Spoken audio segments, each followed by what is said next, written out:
The government is urging us to plan for our retirement. The state pension, we're told, will not be enough. So 14 million of us are now paying into a private pension pot.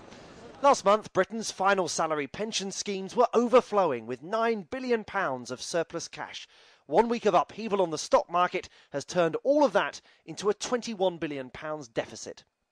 If you have a private pension, then every month you and your employer pay money into your pension pot. Now that money, in turn, is poured into a bigger pot, and fund managers here in the city invest your money and everyone else's in the stock market. Now the aim is to generate an even bigger pot of money, but the problem is when the stock market falls, money disappears from here and you end up with a pension that's smaller than you thought. David Austin works in a hospital X-ray department. He's been paying into his private pension for 25 years and he had been hoping to retire in the next 2.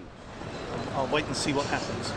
Depends how much I've got when I'm ready. So if I haven't got enough, I might have to consider working a bit longer.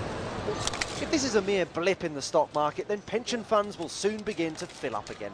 But what happens if this is the beginning of a prolonged downturn? It'll increase pension deficits, which will have a big impact on employers, requiring them to increase the amount of money they pay into pension schemes.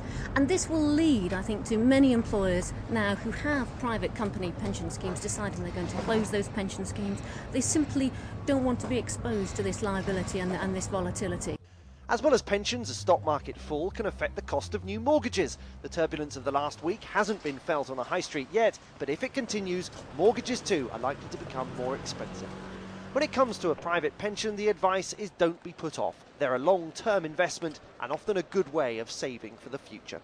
Joel Hills, Sky News.